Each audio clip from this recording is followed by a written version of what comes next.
First of all, do you remember where you were and what you were doing on the morning of September 11, 2001? That was the day of the airline hijacking and suicide attacks against New York City and Washington, D.C.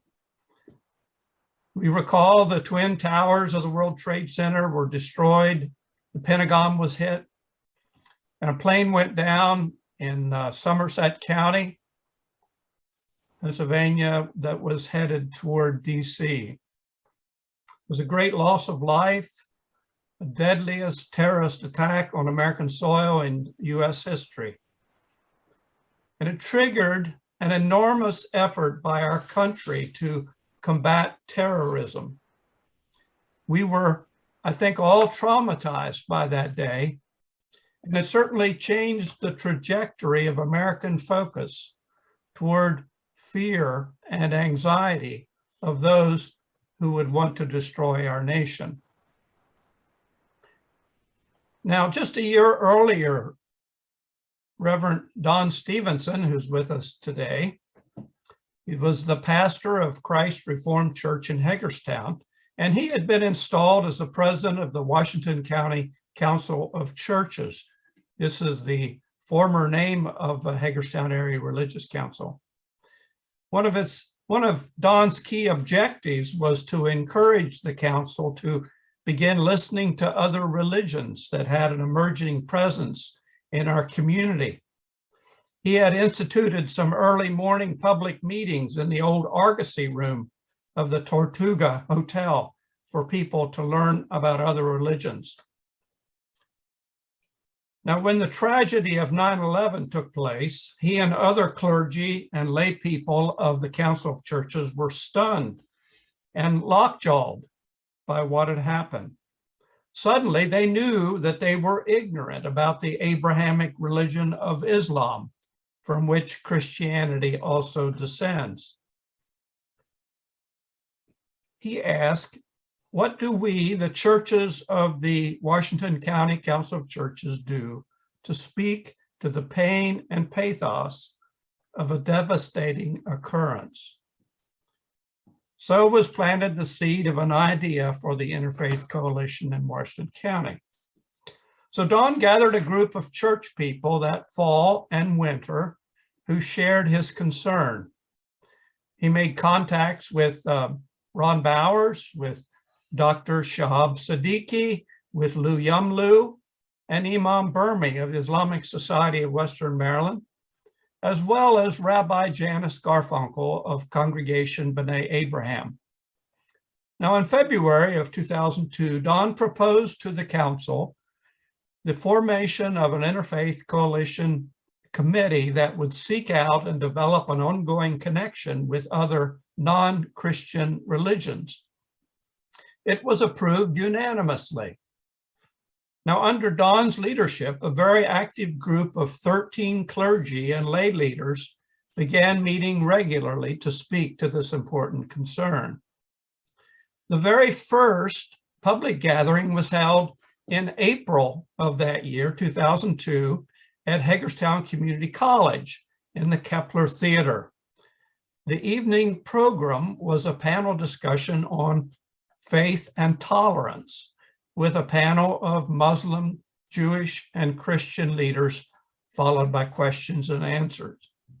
Now, what was so amazing about that event was that it was attended by around 350 people from in the community. For me, it was a watershed event in our local community. So while there was growing suspicion in our nation against people of Islamic faith, it was gratifying for me to see that efforts were afoot in our community in another direction, and that was to reach out and find common ground with our newer neighbors.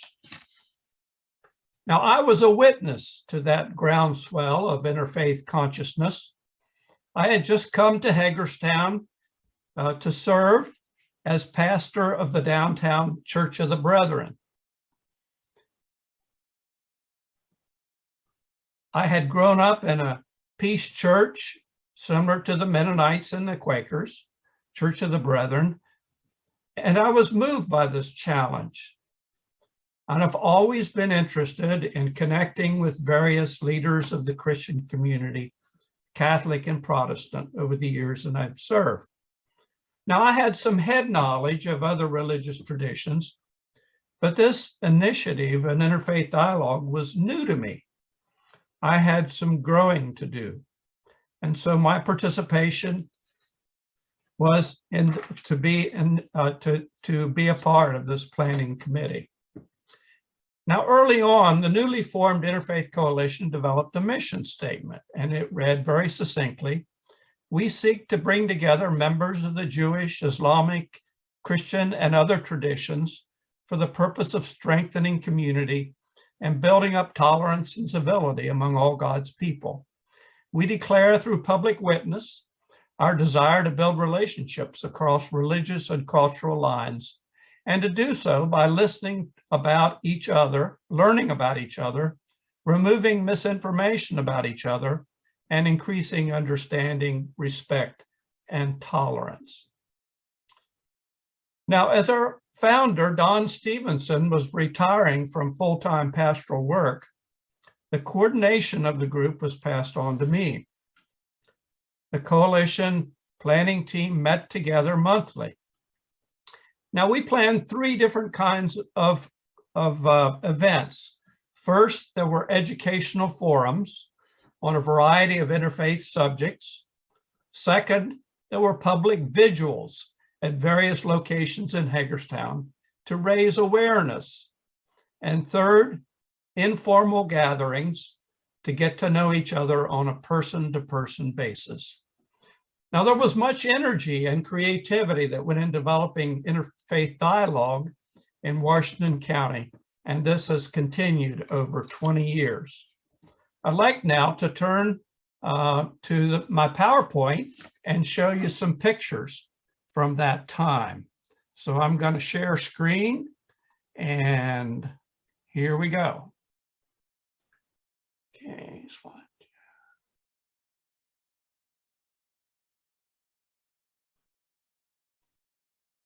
Okay, can you all see that? I assume that you can. Yes, looks good. Okay, first I want to talk to you about the educational programs, the forums, and retreats. And my apologies, I just went to my computer to look for old pictures, and so I missed a lot of things, but these are some of the pictures that I found. Okay, this is one of the early forums that we had in 2006. The forum was at the Hagerstown YMCA, and it was on separation of religion and state, a 3-part series. And the speaker that evening was John Langan from Georgetown University. So we were talking about a lot of different kinds of things. Moving on then, we also were able to have interfaith meetings at our regular HARC meetings once a year. And in 2014, we had a guest, Dr. Fahim Yunus, a physician and a member of the Ahmadiyya Muslim congregation, Ahmadiyya Muslim community of Baltimore. And it was on an open and frank conversation on Islam. It was at Christ Reformed Church. Perhaps some of you remember that. Maybe you see your picture there. Here's another one. This was a forum that was held in 2016. It was on Interfaith Dialogue, the Next Generation, held at Christ Reformed Church. And we got in touch with students from high school. This particular group was from Smithsburg High School, and several students and their advisors came to talk to us about interfaith dialogue. This is one of the youth working with adults, and here's another small group that met that evening. Now, the spark plug for that group was a young woman named Maheen Hag, She's, if you've ever walked the Hagerstown Cultural Trail, you've seen her picture. And I happened to catch her one day when we were out on the Cultural Trail. Maheen was a junior at Smithsburg High School at the time of that forum.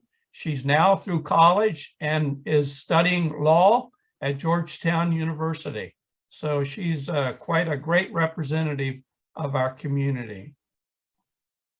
Another forum we had was from a man named Cowboy Hay. He dressed up for the occasion. This was a meeting in 2014.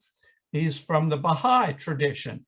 He shared tales, music, and humor from the 1800s as new spiritual paths came to be known. Here's our HARC Interfaith meeting in 2018. One of the last ones, I guess, that we had before COVID came along. This was on the subject of being Muslim in Washington County, what it's like to be of a different faith in Washington County. And we had members of the Islamic Society of Western Maryland as our speakers. This is Shahab Siddiqui. He was a student at Hagerstown Community College at the time. We met at St. John's Episcopal Church. Another initiative that was taken was the starting of a book club. And Gwen Grayback, who you see in the back, and Kathleen O'Connell, holding up the books in the back there, started and established a book club, which started in 2015. They met at the downtown library and usually covered about 6 books a year. That was quite a group that met. We also started a annual interfaith retreat. These have been held at Shepherd Springs Retreat Center. It started in 2008, and they have been meeting almost every year except during COVID. We are also had forums on learning about Thomas Kennedy. You perhaps have heard that name. He was a local resident and a member of Maryland Senate, I believe, who championed the cause of full participation of Jews in Maryland. The park is now had been established in his name, and a beautiful bronze statue. It's in the park across the street from B'nai Abraham. We enjoyed Rabbi Ari Plost teaching us about and raising awareness of one of our own citizens. One of the most interesting things we did was partner with the Washington County Boy Scouts in providing a learning experience for the boys' American Cultures Merit Badge at a camporee in Shepherd Springs in 2017. This used to be the old God and Country Award. We offered classes in Baha'i, Buddhism, Hinduism, Islam, and Judaism. There were at least 50 or 60 young boys who were involved in that process of getting their merit badges. Now move on to another aspect of the Interfaith Coalition, that is public witness and shared religious experiences. In 2009, we began celebrating International Peace Day. This was a day set aside by the United Nations for celebrations around the world around the date of September 21. And so our first event was a vigil downtown in Hagerstown with a candlelight prayer walk around the downtown, ending up at the square. We also, let's see. Okay, this one was another one was International Peace Day Song and Prayer Fest at the Dunker Church on the Antietam battlefield in 2012. At that event, there were 14 religious communities that shared a song, a brief statement of peace, and a prayer for peace. Also, we were there at the Dunker Church earlier in 2006 for an interfaith prayer service entitled Love Not Hate. It was an alternative event to the Ku Klux Klan rally on the Antietam battlefield. Another Peace Day event was called a Lights of Peace service at Haven Lutheran Church, followed by a procession to Haven Cemetery with lighted candles placed in Chinese lanterns set afloat on the lake in 2013. And here the next year, an International Peace Day at St. John's Lutheran Church. We hoped to be outside, but we were rained out, so we moved inside that day. Also, we were involved in an interfaith prayer vigil on the square in downtown Hagerstown in 2016. Now, this was quite an interesting joint venture of the Interfaith Coalition and Hagerstown Area Religious Council, a statement of peace. It was developed jointly with HARC in 2016, calling all people of faith to encourage language that promotes respect and civility and discourage language that demeans others' beliefs or incites violence. It was initiated by Lou Yumlu of the Islamic Society of Western Maryland. And we had help from Don Stevenson on that. And our total Hagerstown group came up with the wording for that. This was, as you recall, in 2016, there were a lot of bullying kind of statements that were being made in public against refugees. This statement was signed by over 500 citizens in our community. It was quite an effort. Now, along with that, we joined with HARC in promoting "We're glad you're our neighbor" signs. You see, no matter where you're from, we're glad you're our neighbor. And it was written in 3 languages, Spanish, English, and Arabic. Perhaps you've seen those signs around Hagerstown and Washington County. We also had a visit from the Buddhist Peace Delegation from Massachusetts. In 2017, Tim Beckel, our own local Buddhist monk, organized that effort. You see him sitting in here in the middle beside Imam Burmi. This became a significant event in our life because it was a peace walk that was started on a Sunday afternoon at the downtown synagogue on Baltimore Street. And we walked down Route 40 all the way down to Day Road to the Mosque of the Islamic Society of Western Maryland. And they here, this is a gathering at the mosque. And the next year they came back again, 2018, and we had a peace walk in the county at the Antietam Dunker Church. And we walked from the Dunker Church down to Tolson's Chapel in Sharpsburg. You recall also that there's some violence against Jews and Muslims during this period. In 2018, we were invited to participate in a prayer service at B'nai Abraham after the shooting of a synagogue in Pittsburgh. So we shared with Rabbi Ari Plost our concerns and our support in this difficult time. We did a similar event at the Islamic Society of Western Maryland after the shooting in a mosque in New Zealand. Finally, some fellowship and community building. Our time together as interfaith folks would not be complete without some personal time to get to know one another. So we had food as much as we could. Here, we've invited the planning team into our home, Marge and I, to share over a meal. And these are people that have eaten well and they look satisfied, and we were having a good experience together. And they're during the Christmas season.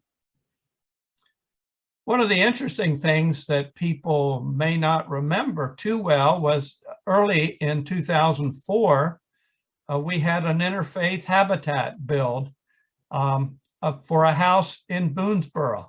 I was looking for some pictures of that from the Habitat for Humanity, but was not able to download them. But this is what the house looks like today. It's still standing, and we were glad to be able to participate that and to get to know one another. Another event that we've enjoyed so much with Tim Bickle over the last couple of years was what we call the Japanese Noodle Float. Tim here is with a friend, and if you've not participated in a noodle float, you haven't really lived yet. People would line up along there with chopsticks and see if they could catch some noodles floating down to put in their bowl, then to eat together. Sometimes we would take trips, and this was a trip to Warfordsburg, Pennsylvania, to the Sufi Farm of Peace. We were there during Ramadan in the spring of 2019, and enjoyed a walk around the farm. And then after the evening prayers and after sunset, we were invited to join in a wonderful iftar dinner after dark. Now, I told you we had an Interfaith Peace Day celebration for many years.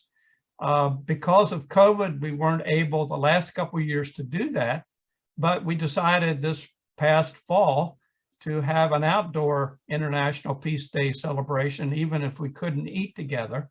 And so we invited people to decorate their vehicles with a peace theme. Here, Lou Klingenpeel shares her vision of peace from the back of her van. This was a meeting at St. Mark's Episcopal Church parking lot. And during that same event, we created together a flower mandala. Here, Reverend Margaret Brack, the interim priest from St. Thomas Episcopal Church in Hancock, is participating. Now, finally, I just want to lift up something of the hard work that people have done. I don't have a lot of pictures of the steering committee, but this is the one from 2016. Left to right, Lou Yumlu, our faithful treasurer, who through all the years functioned in that capacity. We're grateful to Lou. Next to him, left to right, is San Rogers and Gwen Scrayback, myself, Mamet Sezak, and Ed Brandhaver. And then the following year, 2017, Julie Farron, Ed Brandhaver, Lou Yumlu, Zunny Miller Matema, Farouk Post, Paula Myers, Tom Thorson, Carol Haggerty, Dave Baker, and Margaret Becker. As you can see, over this 20-year period, the Interfaith Coalition grew from a three-way dialogue with Judaism, Islam, and Christianity to include other groups: Buddhist, Baha'i, Hindu, and secular humanists. And it has required a broadening mission statement, which was revised in 2011. And that states, we exist to bring people of different beliefs together to promote peace, respect, and compassion in our community. Through dialogue and public presence, we welcome each other's unique spiritual perspective, strive to learn more about each other, and to seek to honor diversity of our various traditions. These 20 years since 9/11 have provided rich opportunities for building relationships with a variety of religious and humanistic groups in Washington County. Now, let me close with some words of gratitude and a challenge for the days ahead. I must express a deep sense of gratitude for those who provided leadership for this interfaith initiative. It's been a wonderful and creative group. We've all been volunteers who've given freely of our time and energy to carry out. What I didn't tell you was that I went over the list. In the 10 years or the 20 years we were together, we carried out over 200 programs and events. I must acknowledge specifically those who also have served as coordinators during that time. Gwen Scrayback, a local college religion professor. Sandy Boyer, pastor of Unity of Hagerstown. You'll hear from her in a minute. Valerie Wills, you've already met, retired Unitarian Universalist minister. And Paula Myers, you'll be hearing in a couple minutes, active Baha'i member. And our faithful treasurer, Lou Yumlu. My deep thanks to them and to all who have been a part of the planning team over these 20 years. Well, has it made a difference in our community?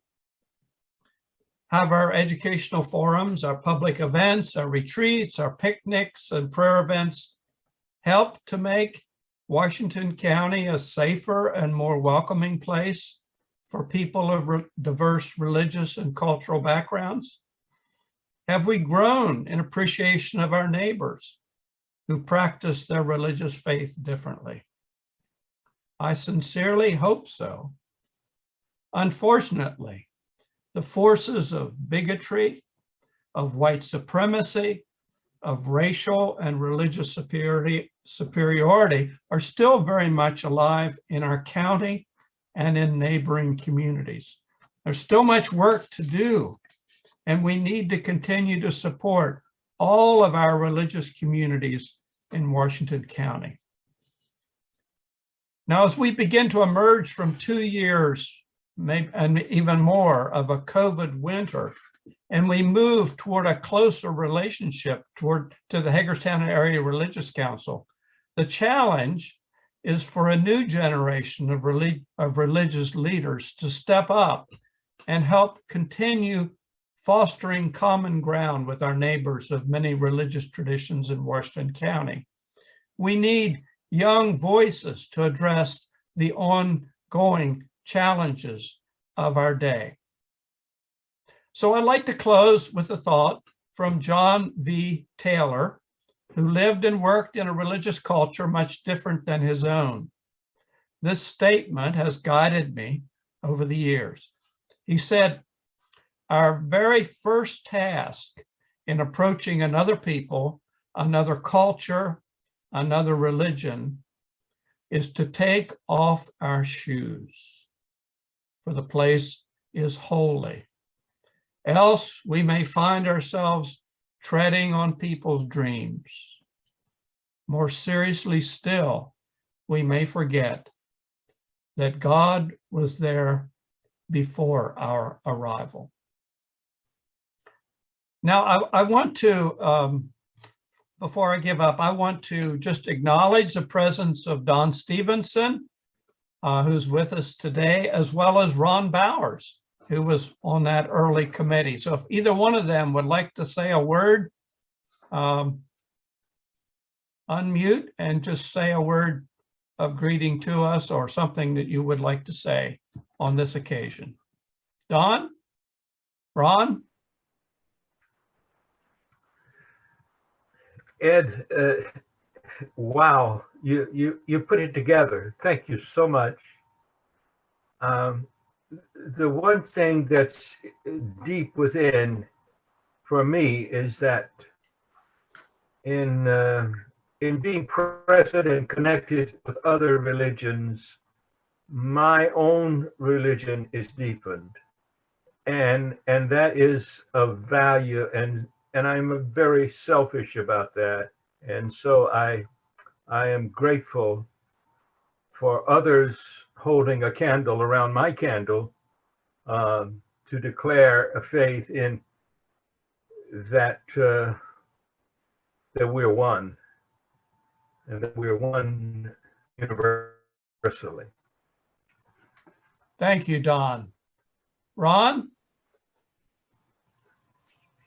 the way you laid the time frame out and the way you presented it, Ed, is beyond imagining how much records you actually kept, which means a lot in an organization. Highly commend what you've done. You have been a stalwart in this community forever on this project and many other projects. You and your wife have done so much. Your pastorship at your, your church there on the corner of Mulberry and Washington. And the things that you have done mean so much. And what you put together today means equally as much to everybody that's here. And I can recall those days with Dr. Siddiqui, Reverend Stevenson, myself, Rabbi Janice. This didn't start out easy. There is a time before the 20 years actually, I think, has started. There was a couple of meetings before the 20 years started. And I think we were all somewhat skeptical of what we were venturing into. And I am pleased to say that I've retained a very close relationship with Dr. Siddiqui. Had it not been for what we went through, I would have never even met Dr. Siddiqui. And Dr. Siddiqui has been so much a part of this entire process, along with Reverend Stevenson, that you can't forget how this whole thing was actually forged. And it was forged. But then it took you and HARC and the folks that have followed to keep it in the limelight, keep it going, and make it work. How do you get young people? I have said forever, young people need to be brought on board with some of these things. Some of us older folks probably like to retire at some point, but heavens, we retire and find ourselves coming back because where's the younger generation? And there's Don Stevenson. I mean, he could have retired, but he's always doing something. And myself, Dr. Siddiqui, he still keeps a full schedule. He's everywhere because he was just a youngster at that time. But anyway, for everybody that's here today, that's put this whole thing together, God bless all of you, because it means so much. And I remember, Reverend Don, we set at a meeting in a hotspots meeting when we got to talking about this whole thing. It wasn't even anything formal, and was wondering, what's the table gonna look like? What kind of table we gonna sit around? Because you hear all these really far-fetched things. Well, we can with the Jews and Muslims and the Christians, and how we can't even decide on the kind of table or the configuration of a table to sit around. Well, that was the first thing from the truth, because it wasn't true. Everybody got along like right off of the bat. Yes, today this county is still riddled and ripe with racism and all kind of things like that. But the core people here are good people. There are rebel rousers we hear from. I was there with the Ku Klux Klan a couple of times, trying to block them from holding marches or just holding an event, burning a cross in a farmer's field, and know how that went down. But where we have it now, please don't let it drop. Bring on some younger people. How do you get younger people involved? I don't know. Maybe the soccer moms and dads and people that play all kinds of different sports can figure a new way to get them involved in a force that's reckoned to help bring more peace and tranquility here in Washington County. Okay, well, thank you, Ron and Don. I think that's my report. It gives you a little bit of background about the good work that's been going on for 2 decades. Thank you, Ed. I think turn it over to Sandy now, I believe. Yes, thank you. Thank you, Ed, for that trip down memory lane. And I'm so appreciative of the early leaders of the interfaith movement here in Washington County.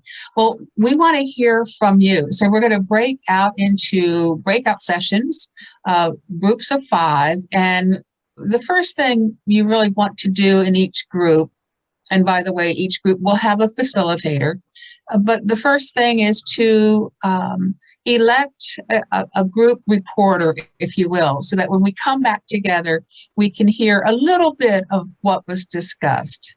And we'll have 15 minutes to discuss what is the relevancy of interfaith for today. What is the relevancy for interfaith today? And what can you draw upon your own personal experiences? So is everybody clear on what we're going to be talking about? First, we get a group reporter, and then we discuss those 2 questions. You know, we need to have young people. Oh, I heard a noise. Young people need to be involved in terms of the various little charitable groups, and we talked about soup kitchens and other things in order to get a sense at a young age of what interfaith work is about. And we need to reach out to some of these schools where there are kids who are obviously on the margins or struggling, families struggling, to make them aware of what community services are available.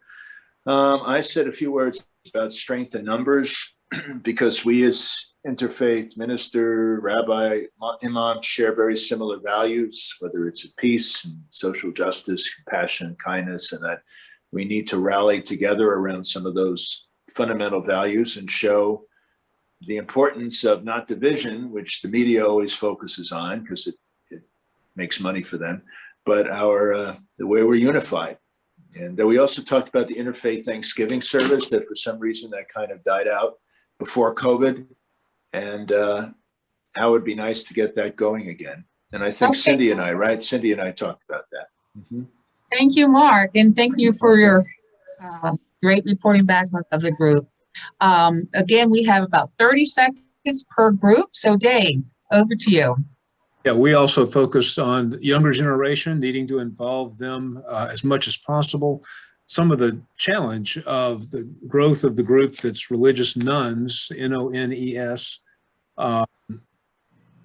general sense of cultural pessimism and distrust, regardless of faith position, but also the need perhaps to explain the relevance of a faith tradition. Celeste mentioned that the Baha'i group has a framework for action that I would love to see more about, and promote a sense of accountability between people in our culture. We're increasingly isolated from each other and distrustful of each other, speaking generally. And promoting that sense of connection and mutual accountability, we think would be part of the work of an interfaith group. Thank you. Thank you, Dave. Okay, so again, if you're reporting for your group, just go to reactions and click on that, and then click on raise hand. And if you can't figure that out, just raise your hand and I'll see if I can find you. Ed Poling. Well, our group said that it's more important than ever for us to have interfaith dialogue, that there are still so many tragic things happening in our country.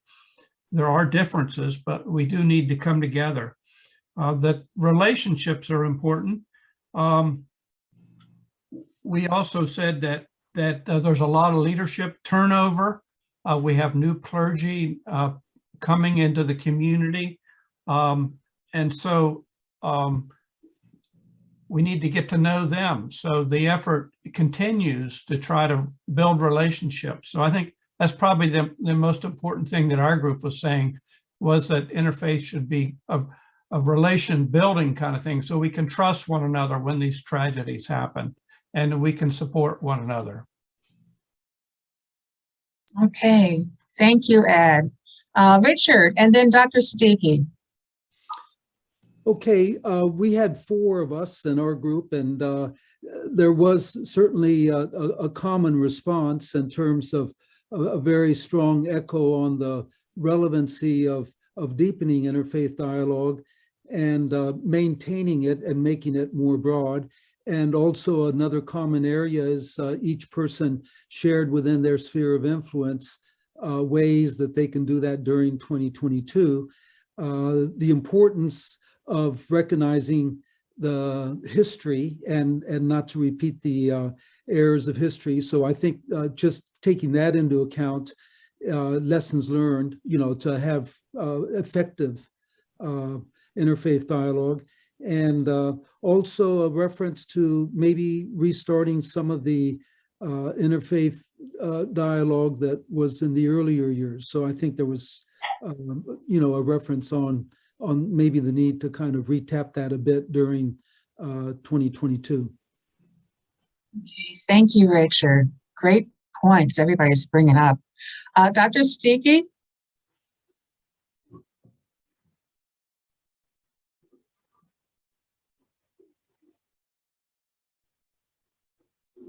Okay. Can you hear me now? Yes. So, yeah, we had a lengthy discussion about 5-6 minutes about what the issues are in bringing interfaith together, especially relevance to younger generation. And we discussed most of the problems, and then we spent 5-6 minutes discussing what to do about it. And that took most of our time, and 2 minutes were left to see how to do it. And we come to the conclusion that the faith is a base to have of interfaith, and where we see loss of interest in the younger generation and faith in general.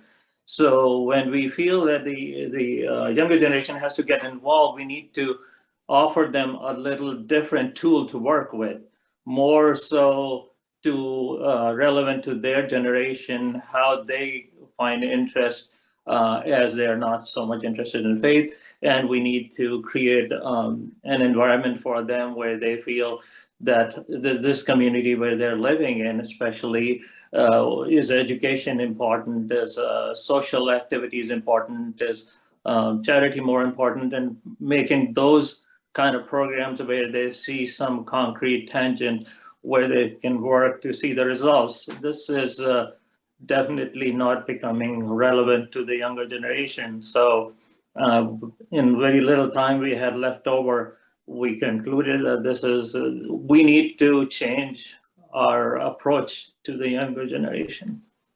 Okay, thank you, Doctor. Yeah, so I'm getting this theme of bringing younger people in, and that interfaith is still relevant today. Tom, would you like to report now? Dawn, and it was basically the same theme as everybody else talked, that interfaith is more relevant now than probably ever. Some of us have learned more about our own faith through learning more about other faiths, and Dawn kind of ended it up with the saying that interfaith is kind of like two lighthouses on the coast are not in competition with each other, but they're there to converge to combat the darkness, which I thought was very touching. I might have messed that up. So with that, I'll turn it back over to the leader here. Thank you. Thank you, Tom. And that's a beautiful image. I think, have we heard from all the groups? Well, if we didn't hear from your group and you want to just post it in the chat, that's fine. We're going to move on now. I didn't see any other hands raised. So at this time, we're going to have some personal stories from Paula Myers from the Baha'i tradition, and then followed by Dr. Siddiqui. So Paula?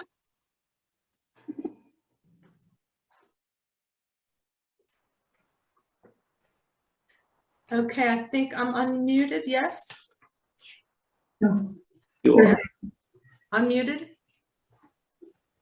And you all can hear me? We can hear you, Paula. Okay, thank you, Sandy. Thank you for everybody that joined in those groups. I am so blessed to be here today. My gratitude, I'm overflowing right now. So if I'm a little emotional as I read, you'll understand why. In the 46 years that I've been a Baha'i, the last 20 have been very rewarding. I've been blessed to have been deeply involved with the Washington County Interfaith Coalition, volunteering and participating in activities since shortly after its founding, actually the beginning. I volunteered with like-minded folks who believed that holiness can be seen and expressed in many different ways. The Interfaith Coalition has dedicated its work to the education of the community about the many ways of worshiping and living holy lives and sharing in each other's times of joy and sorrow. Our differences brought us together, forming all into a bouquet of rich, fragrant, and varied hues. Our differences offer a garden of holy choices to learn about. We have grown friendships across what some may think are barriers, learning, and sometimes struggling to understand each other, and always seeking to connect together as people of faith. Some interfaith friends include Sikh, Buddhist, Muslim, atheist, secular humanist, Christian, non-theist, and those on their own path of searching without identifying with anyone, Jew, Hindu, and of course, Baha'i. We have hosted many International Prayer for Peace Day gatherings. For the past several years, I don't even remember how long ago we started that. We offered a forum on civility. The Boy Scouts Jamboree was so fulfilling. We presented the faith information for those boys Scouts to earn their multicultural badges.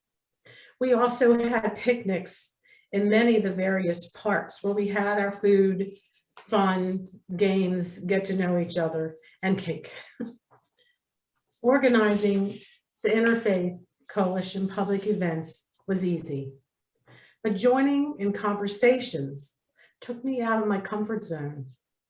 I learned early on to keep my heart and my mind open. I was on high alert, hearing so many differences, but also how our commonalities became a sincere thread through our hearts. The more interfaith dialogue was present, our energies and ideas bounced off each other and resulted into real solutions for solving community problems in more spiritual ways. A true camaraderie was happening, and I became very comfortable with everyone who shared their thoughts and beliefs. As I look back, familiar faces returned. Today, this makes me realize we formed bridges among like-minded folks. My confidence grew, and I looked forward to these conversations. Our interfaith work and devotion was spiritually led. A greater source was sending us on a path to reach a level to expand our consciousness and understanding. My hope in moving forward with the Interfaith Task Force is that our past friends and new ones will find this is a needed quest to make a better community, to find uniting love in solving future dilemmas. Thank you all for allowing me to share.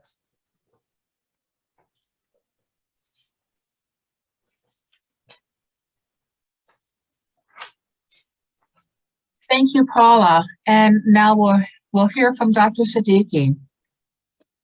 Thank you. I hope my mic is unmuted. You can hear me? Okay. Can everybody hear me? Yes. Yeah, we can hear you. Thank you. Yeah, so since I made a move to Hagerstown and in the last 20 years of Interfaith, I feel that first duty as a doctor was to my patients and to the hospital, which I was engaged in. Faith was always always my interest with the Islamic Society and was pretty active in my own community, and always felt that something is missing, which I couldn't put a finger on what I'm looking for or what is incomplete, till I got a call and met some beautiful faces like Ron and Don and Ed and Janice, and there are many that I met in the first meeting when I walked in, and really felt comfortable in that meeting and thoroughly enjoyed it. And since then started calling Don to be the Don of Interfaith, and just started working with all the work that you've heard, which Ed really made me relive those 10 years of my life when we did actively interfaith work, and enjoyed thoroughly every month when we got together, and also socially kept meeting together, whether we are doing a program or not, either on the phones or personally. In the last 10 years, things have changed in my life where other responsibilities increased so much that I apologize that I still again feel that part of me is missing. And I'm finding that part to be here again. I'm so thankful for all of you being here and thoroughly enjoying it. I really commend the work, the hard work that Ed has done. I have more slides, Ed, and I have more slides that I could bring. I have some videos also of the programs that we did. So I'm not that computer savvy like Ed that I could put it together in such a short time, but I'll work on it and try to share it with everybody. I think that would be a wonderful sitting we can have, even informal at my house. Everybody is invited. Ed was pointing out that there was some pictures that he showed that some of us may recognize me. I was trying to look, but my hair was so much then that I couldn't identify myself in some of those programs. I enjoyed the Thanksgiving services that started happening, a little separate from the Interfaith, but it gave a different meaning to Thanksgiving program that we attended and always participated and thoroughly enjoyed it. We also did programs on TV and BC25. We did quite a few programs that I have some recordings, and some of you might have watched and enjoyed, and we got quite a presence in the media because of that. And some of the other channels who picked up from our Hagerstown channel contacted me afterwards that if we could be a part of the programs in other cities or towns. So that was how far it went with our interfaith activity, where they also recreated these kind of groups in those areas. I'm quite hopeful that one day when this COVID activity will calm down and disappear, and we say, inshallah, may God be willing, we will recreate all those activities again that we were just talking about, what is relevance there. Hopefully we'll be able to motivate the younger generation. That's our future. We need to work on it, but we need to find some new ways and means and methods and tools to get the younger generation. We need to listen to them. Only if we can in some of these meetings really have our children come sit together with us and hope that they just tell us what they like to see, how they like to see it, what will work for them, and that will give new life to the community at large, and then particularly interfaith community, hopefully. Thank you so much. Thanks, Andy. Well, thank you. Thank you so much. And we had scheduled another breakout session, but because of the time, we're going to move forward instead. And I'm going to turn this over to Kathy now. Thank you.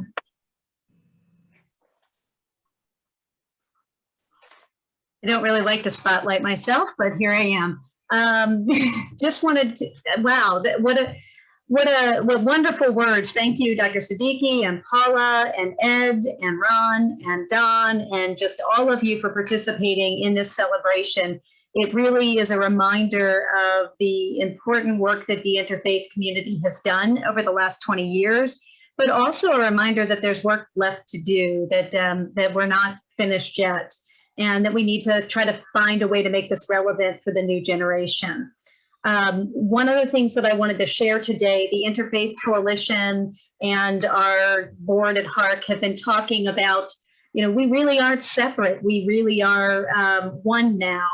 Back when the Interfaith Coalition was formed, it was Washington County Council of Churches, and it really was more of an ecumenical organization with participation from the synagogue. And now it really is an interfaith organization, and we don't need to have a separate group, so to speak, but we do need that concentrated work to continue. And so we are certainly keeping interfaith, and it may be more of an interfaith committee than a coalition, or maybe it will remain a coalition. We're not really sure what that's going to look like. And so what we need is help with this. We need your assistance in trying to figure out what the next steps are. We've addressed some of the problems here. We've addressed some ideas for solutions, but we really need to work on what kind of relevant programming do we want to have, and what will this look like for the next generation.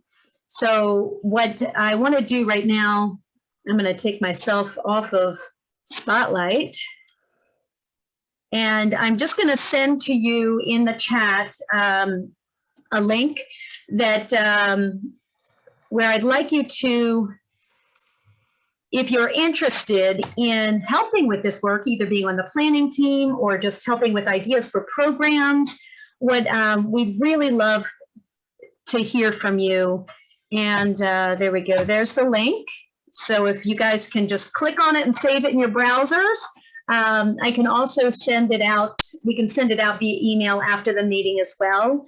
And we would just invite anyone who wants to be part of re-envisioning what interfaith work looks like, and planning programs to let us know that you're interested.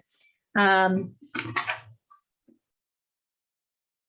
now we're, I think, at the end of our meeting. So I'm going to pass it back over to Valerie, who's going to close us out in some closing words and some song.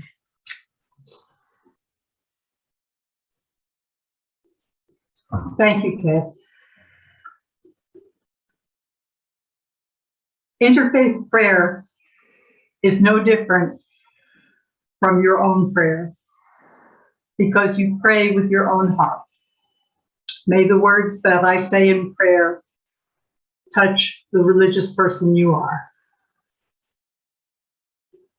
Holiness which surrounds us.